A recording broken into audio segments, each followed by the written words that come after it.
हरियाणा के जिंद से हैं महावीर जी, स्वागत है आपका। हाँ जी, नमस्कार जी। कल भी मैंने बात करी थी। हाँ जी सर। हाँ, 3% थे मेरे, उनमें जो बीच वाला पर्सन था और एक तो सुबेरे वाला अरंडी का तेल वैद्य जी ने बता दिया था भाई वो लेने से गए सारी प्रॉब्लम खत्म हो जाएगी। तो वो तेल तो मैं आज ले आया और कल आज शाम से शुरू कर दूंगा। दूसरा जो है वो नुस्खा जैतून का सरकार अदरक ये लहसुन का बना रखा है, वो भी कल से मैंने 2 टाइम शुरू कर दिया है। एक टाइम लिया अर्धा वैद्या ने कही थी तो उसका अब देखते हैं क्या रिजल्ट होता है। लेकिन जो दूसरा पर्सन था मेरा, ये कंधे नाड़ ये नहीं मुड़ती, इसमें कैल्शियम जमा हुआ है मेरी स्पाइनल कोड के साथ में जो छोटी छोटी हड्डियां हैं, ये कह रहे हैं कि भाई ये कैल्शियम से जुड़ी हुई है, ये कैसे ठीक हो, ज्यादा आकरण है। वैद्यों ने जो मेरी नाड़ का वो बताया था भाई इधर नाड़ हलाओ, और ये भी मैंने 2-3 महीने भी करके देख लिया, क्योंकि मैं 6-7 महीने से वैद्यों से जुड़ा हुआ हूँ। लेकिन ये हल नहीं हो रहा। ये कैल्शियम कैसे टूटता है ये खोया के पास का। महावीर जी आपकी उम्र कितनी है? 72 साल जी। ठीक है सर जी। महावीर साहब, आप यूँ समझ लें कि ये जो हमारी डिस्क है यहाँ गर्दन की थोड़ा नीचे, कभी कभी ये सब कुछ जाम हो जाता है। जैसे इस पे सीमेंट कर दिया, सीमेंट भी कैल्शियम होता है, चूना भी कैल्शियम होता है। अब अगर जब ये जाम होना शुरू हुआ है, अगर ये शुरू हुआ है जाम होना, तो अभी ठीक हो सकते हैं। और अगर इसमें गुंजाइश ख़त्म हो गई है तो फिर ये ना तो इससे छेड़छाड़ कर सकते हैं, ना ऑपरेशन कर सकते हैं। फिर हमें ऐसी ज़िंदगी गुजारनी पड़ती है जब तक कोई अच्छा इलाज नहीं आ जाता। देखिए,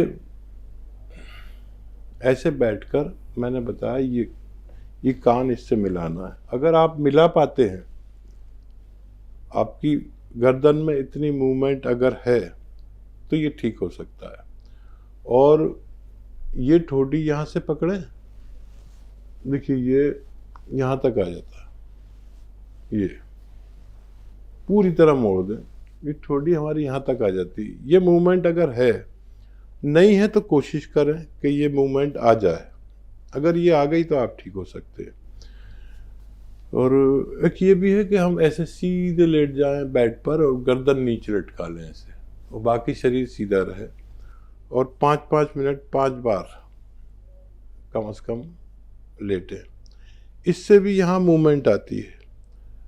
तो ये कोशिश करें और कई महीने तक करें। थोड़ा थोड़ा भी मूवमेंट आएगा तो आपको बहुत फ़ायदा होगा, और मूवमेंट की गुंजाइश होगी तो ज़रूर आएगा। और ये सब कुछ मेरा भी यहाँ टाइट होने लगा था, लेकिन मैंने वक्त पे एक्सरसाइज करके इसको अच्छा कर लिया। और जो लोग बिल्कुल किसी की बात नहीं मानते, एक्सरसाइज कहो एक्सरसाइज नहीं करते, और फिजियोथेरेपिस्ट से भी आप मिल सकते हैं, वो बताएगा कि इसमें क्या हो सकता है। बाकी सब दवाओं में आपको फ़ायदा मुमकिन है, इसमें आप खुद फैसला करेंगे कि इसमें फ़ायदा मुमकिन है कि नहीं। जी। मुजफ्फरनगर से हैं अनीता जी, स्वागत है आपका। मैम नमस्ते। जी नमस्कार। सर जी नमस्ते। स्वागत है आपका, जय हिंद। जी सर, मैंने आपसे पहले बात की थी अपने पति के लिए, जिन्हें वो सुस्ती और चक्कर आते थे। जी तो आपने एक्सरसाइज और गोंद मोरिंगा जैतून का नमक बताया था। तो सर कुछ तो आराम है सर, उन्हें कमजोरी बहुत है, बहुत ज्यादा कमजोरी, और चल नहीं पाते। ये कमजोरी दूर करने की दवाई बता दिए सर। उम्र कितनी है उनकी मैम? 69। ठीक है जी। ठीक है। हाँ, देखिए बहुत मेहनत कर रही हैं आप अपनी पति के लिए, और कामयाबी भी मिलनी शुरू हो गई आपको। देखिए एक्सरसाइज तो कराते ही रहना, 3-3 मिनट एक्सरसाइज तो कराते ही रहना, और ऐसे लिटाना भी, ऐसे सीधा बेड पर गर्दन नीचे लटका लें, ऐसा 5-5 मिनट। और वो 2 एक्सरसाइज जो बताता हूँ वो 3-3 मिनट, या इससे भी ज़्यादा कर सकते हैं। फ़ायदा शुरू हो गया है, कमज़ोरी भी दूर हो सकती है। मैं कोई नुस्खा ना बताकर आपको माजून अखरोट प्राश 1 चम्मच खिलाएं रोज़ाना, और पानी या दूध से खा सकते हैं। दूध चलता हो तो दूध, नहीं तो पानी से। और थोड़ा थोड़ा आप उनको साथ में टहला करिए, उनके अंदर हौसला पैदा कर दीजिए और उनको फ़ायदा होना मुमकिन है। अगले कॉलर है मेरठ से हमारे साथ, स्वागत है आपका। हाँ जी, नमस्कार। नमस्कार सर, आपका नाम? जय हिंद जी, मैं बलवंत सिंह नेगी बोल रहा हूँ और मेरी 62 एज मैं कंप्लीट कर चुका हूँ। जी सर। और हकीम साहब को जय हिंद। जय हिंद, स्वागत बहुत बहुत आपका जनाब। अच्छा हकीम साहब, मेरी वाइफ को भी थोड़ा राइट हाथ में दर्द रहता है, उसको वो शुगर की पेशेंट भी हैं वो। तो आपकी हम गोंद सिया और नमक जैतून और ये जैतून का सिरका ले रहे हैं पिछले 2 महीने से। तो उनको 50% तो आराम है। और जो आप एक्सरसाइज बताते हो वो भी करती हैं वो। तो पहले तो जैसे आप बताते हैं, हम सुनते हैं आपको कि शुरू में तो उनको दर्द ज्यादा हुआ था, लेकिन अब थोड़ा 50% रिलीफ हो रहा है। बहुत बहुत भगवान का बड़ा शुक्र। अच्छा, मेरे जरा 1-2 सवाल और थे। जी जी जी। मेरे को पिछले साल में मई में कोरोना हो गया था, 2nd लहर में। तो उसके बाद से थोड़ा मेरे शरीर में काफी प्रॉब्लम्स हो गई। जैसे मैंने अपने टेस्ट कराए तो एक तो मेरे को क्रेटिनाइन लेवल बढ़ गया था, मेरा 1.8 हो गया था, यूरिक एसिड हो गया था, थायराइड हो गया था और बीपी हो गया था। उसके बाद में उन्होंने कहा कि प्रोस्टेट भी है। तो ये 4-5 चीजें एकदम से मतलब शरीर में वो हो गई मतलब। तो मैं पिछले 1 साल से ट्रीटमेंट को ले रहा हूँ। मैं एलोपैथिक ट्रीटमेंट कम लेता हूँ और आयुर्वेदिक ज्यादा ले रहा हूँ। तो हकीम साहब, मेरा जो क्रेटिनाइन लेवल है वो 1.2 से लेकर के 1.8 के बीच में ही वेरिएशन करता है। कभी 1.2 होगा, कभी 1.4, कभी 1.6, कभी 1.8, फिर डाउन आ जाता है। बीपी तो मेरा तकरीबन अब नॉर्मल है, 80 से नीचे रहता है लो वाला, और हाई वाला जो है तकरीबन 135-30 के अंदर रहता है। यूरिक एसिड भी मेरा थोड़ा बढ़ता है, मतलब 8 पॉइंट कुछ या कुछ ऐसा रहता है। प्रोस्टेट और बाकी तो मुझे लग रहा है कि मैं अपने शरीर पे समझता हूँ कि मैं स्वस्थ हूँ, लेकिन टेस्टों में जो है रिपोर्ट सही नहीं आती। ठीक। तो मैं आपका जो ये नुस्खा आप बताते हो, मतलब कि नमक जैतून और अलसी का पाउडर, ये भी मैं ले रहा हूँ पिछले 2 महीने से। जो मैं आपको टीवी पे सुनता हूँ। तो क्या मैं ये जो आप 6 चीजों का बताते हो उसमें अलसी का भी मिला करके उसको लेने से क्या मेरे शरीर में शुद्धिकरण हो जाएगी पूरी, या आप मुझे कुछ एडवाइस करेंगे कि मैं क्या करूं? बड़ी मेहरबानी होगी आपकी। जी हाँ, देखिए बहुत ही अच्छी तरह आपने बात कही अपनी। अभी आप देख रहे थे एक साहब, जैसे मैं कई चैनल्स पर आता हूँ तो वो चैनल कोई देख रहे थे, बात कर रहे थे लाइव, तो शायद ये प्रॉब्लम थी। अब हम समझ पाए उनकी बात को।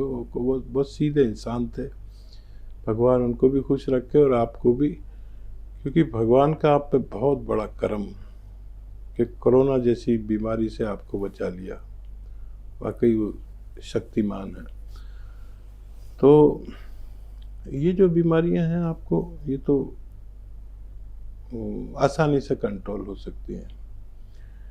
और क्रेटिनाइन भी आपका बहुत ज़्यादा नहीं है।